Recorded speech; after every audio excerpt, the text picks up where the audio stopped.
In today's video, I'm going to teach you how to group cells in Google Sheets. Grouping cells in Google Sheets can be a handy tool when you're looking to organize your data more efficiently, making it easier to manage and analyze large data sets. Let's walk through this process step by step, ensuring you have a clear understanding of each part. First, you need to open a Google Sheet. This can be an existing file that contains data you'd like to group, or a new sheet where you'll enter fresh data. If you don't have Google Sheets open yet, go ahead and do that by navigating to Google Drive, then open the Google Sheet of your choice.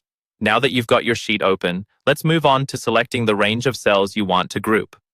Place your cursor at cell A2, click and hold down the mouse button, then drag it to B4. This action highlights all the cells within this range, and you want to make sure you've selected the correct cells so that the grouping includes all the data you need. Next, focus your attention on the menu bar at the top of your screen and find the option labeled View. Click on this to reveal a drop-down menu. This menu provides a variety of ways to display your data, but right now we want to focus on the Group option, which is pivotal to our task.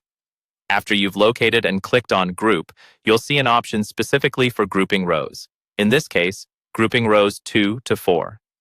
Click on this option to create your group. What this does is it essentially bundles these selected rows together, creating a neat, collapsible section of your spreadsheet. When your group is created, you'll notice a small icon appear to the left of the screen, near row 1. This is the Group Down icon. Click it to expand or collapse your newly created group. This visual cue helps manage your data by letting you quickly display or hide sections as needed. Finally, you have the option to further interact with this group by using the plus and minus signs.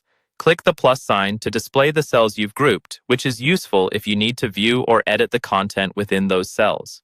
Conversely, clicking the minus sign allows you to hide the group, which can help minimize clutter on your spreadsheet when you're trying to focus on other areas. There you have it, a straightforward way to group cells in Google Sheets, helping you better manage your data with ease and clarity.